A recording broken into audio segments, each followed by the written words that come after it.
सभी दर्शकों को प्रणाम।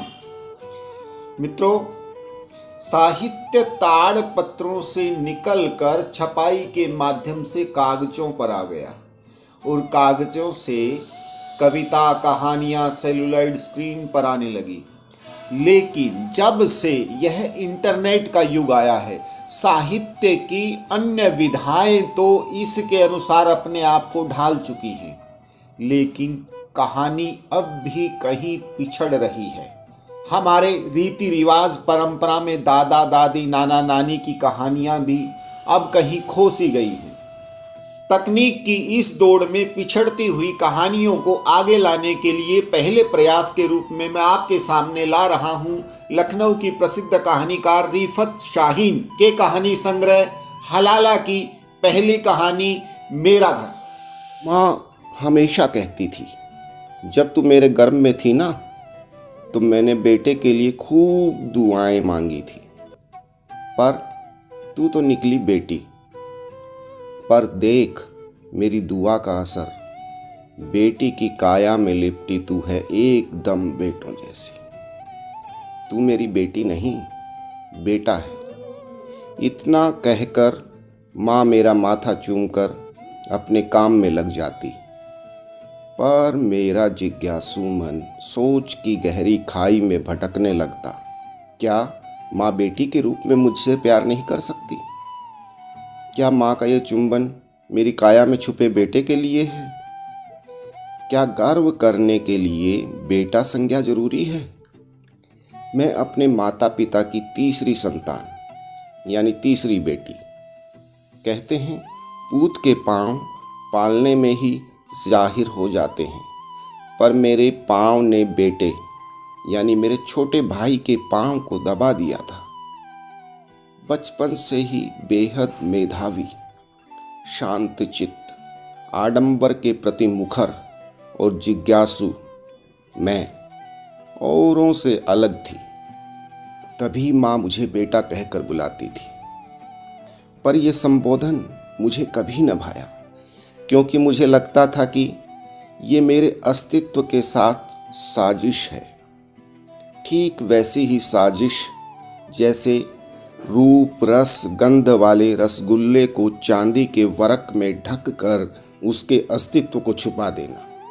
हाँ, बेटी होने का एहसास तब दिलाया जाता जब मैं भाई जैसे कपड़े पहनने की जिद करती, तब अचानक मैं बेटे से बेटी बन जाती। फिर मुझे सभ्यता और संस्कार का चरणामृत बलात् पिलाया जाता, पर मैं इसे अपने कंठ से नीचे कभी नहीं उतार पाई। ग्रेजुएशन के बाद घर में मेरे विवाह की चर्चा ने भी मुझे बेटी होने का एहसास कराया। मैं तो हमेशा से चाहती थी कि माँ मुझे बेटा नहीं, होनहार बेटी कहकर दुलारे, पर इतनी जल्दी विवाह, मेरे सपने, मेरी इच्छाएं, मेरी महत्वाकांक्षाएं।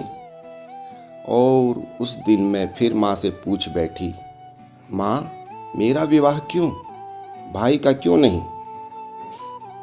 अरे बावरी, तू बेटी है और वो बेटा, उसे अभी IAS की पढ़ाई पूरी करनी है, खुद को सेटल करना है, फिर कहीं जाकर उसकी शादी के बारे में सोचूंगी।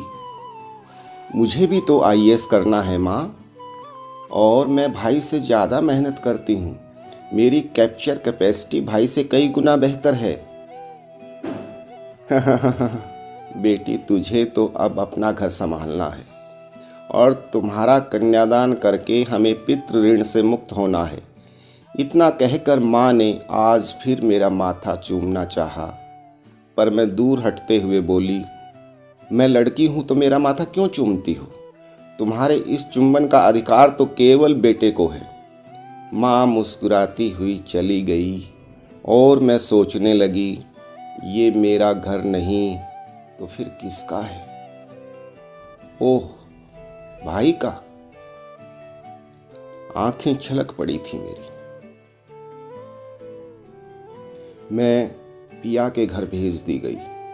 संस्कारों के चरणामृत की पूरी गागर मेरे आंचल से बांधकर, और प्रथम मिलन की मधुर रात्रि में पिया जी ने वही पूरी गागर मुझ पर उड़ेल दी।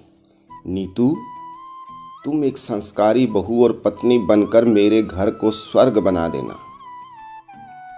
तुम्हारा घर? मैं अवाक थी। हाँ, मेरा घर। ये मेरा तो घर है, पर माँ ने तो मुझसे कहा था ये मेरा घर है। हाँ, पगली, पति का घर ही पत्नी का घर होता है। वो हंसते हुए मेरे बालों से खेलने लगा। पर मैं जड़वत, वो अपने पति होने का अधिकार जताने लगा। मैं काठवत, उसकी उंगलियां मेरे शरीर पर फिसलने लगी। मैं मूर्तिवत। अचानक वो झुंझला कर बोला, नीतू, तुम किसी और को चाहती हो? मैंने हैरान नजरों से उसे देखा और नहीं में गर्दन हिला दी। झूठ! मैं जोर से चीखा। कोई और होता तो मैं तुमसे विवाह नहीं करती। कायर नहीं हूं मैं। हाँ, बेटी जरूर हूं। झूठ झूठ झूठ बोल रही हो तुम। अगर ऐसा नहीं होता तो मेरे प्यार दुलार पर तुम पाहन प्रतिमा बनी बैठी न रहती। इसे क्या समझूं? कैरेक्टरलेस हो तुम। निकल जाओ मेरे घर से। तुम्हारा घर? अभी तो तुमने कहा था कि ये मेरा भी घर है। तुम जैसी कलंकनी स्त्री का कोई घर नहीं होता। निकलो मेरे घर से। मेरे प्यार का ये अपमान। जिसे तुम प्यार कह रहे हो वह केवल वासना है, शारीरिक मांग है, पुरुषाधिकार है और कुछ नहीं। बच चल, निकल मेरे घर से। पति के प्यार को वासना कहते लाज ना आई तुझे? सासू माँ ने उलाहना दिया। सच को सच कहने में लाज कैसी? स्त्री दूसरों के मन की करे तो सच्चरित और अपने मन की करे तो कलंकित। तुम क्या चाहते हो? मैं अपना अस्तित्व खोकर तुम्हारे बिस्तर की मेनका बन जाऊं? सास की गलती से द्रौपदी बन जाऊं? समाज के कारण सीता और पिता के वचन के कारण माधवी, नीता खन्ना न रहूं मैं? अपने अस्तित्व को मार दूं? बोलो। बेटी, तूने ये क्या किया? पति तो माथे का सिंदूर होता है, उसे छोड़कर चली आई। माँ, स्त्री ही अपने माथे को सदा रक्त रंजित क्यों रखे? क्यों उसके मांग का सिंदूर स्त्री की पहचान है? क्यों वो पिता और पति के नाम की लक्ष्मण रेखा अपने साथ लिए फिरती रहे? पति कैसा भी हो, पिता कैसा भी हो, स्त्री सर झुकाकर उसका उचित अनुचित मान ले? क्यों? रिश्ते समर्पण और समानता के क्यों न हो मां? तो स्त्री अपनी खुशी से सर्वस्व हार देती है, पर बलात् की कटार समर्पण को मार देती है। ये भेदभाव क्यों? देख बेटी, तेरा सौभाग्य अब तेरे ही घर में है। पितृकुल के लिए तू मेहमान भर रह गई है। जा मेरी बच्ची, अपना घर संभाल। तू इतनी समझदार है कि मुझे तुमसे सही निर्णय की उम्मीद है। जा, अपने घर जा। सही कहती हो माँ, मुझे अपने ही घर जाना चाहिए। माँ, आज मेरा माथा नहीं चूमोगी? आज मैं अपने घर जो जा रही हूँ। जरूर मेरी लाडो। माँ ने माथा चूमा। मेरी सफ़ेद मांग देखकर बोली, अरे सिंदूर नहीं लगाया? अपशकुन होता है। लगा लूंगी माँ, पहले अपने घर तो पहुंच जाऊं। जीती है तू बचपन से। जय, जा दीदी को उसके घर छोड़ा, और हाँ, सिंदूर जरूर लगा लेना। माँ ने मेरे भाई को कहा। माँ मुझे देहरी तक छोड़ने आई। भाई ने मेरा बैग उठाया और हम गाड़ी में बैठ गए। 15 मिनट में हम अपर्णा अपार्टमेंट के ग्राउंड फ्लोर के 24 नंबर फ्लैट के सामने खड़े थे। मैंने पर्स से चाबी निकाल कर दरवाज़ा खोला। अंदर आकर जैसे बोली, बैग रख दे जय और तू जा।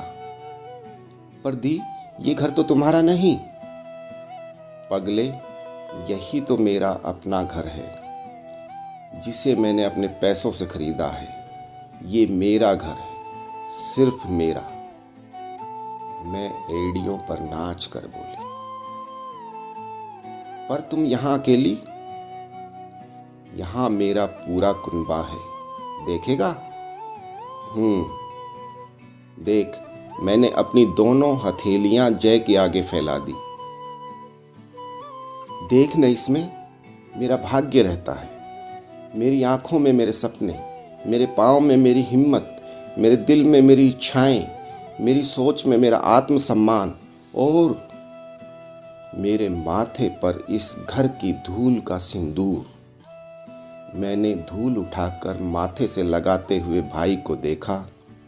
वो अवाक सा मुझे देख रहा था। मैं हंसी, जा जय, और हाँ, माँ से कहना मैंने सिंदूर लगा लिया, और कहना नीतू का कुनबा बड़ा सुंदर है। भाई चला गया और मैं आंखें बंद करके अपने घर की सौंधी महक को अपने अंदर उतारने लगी।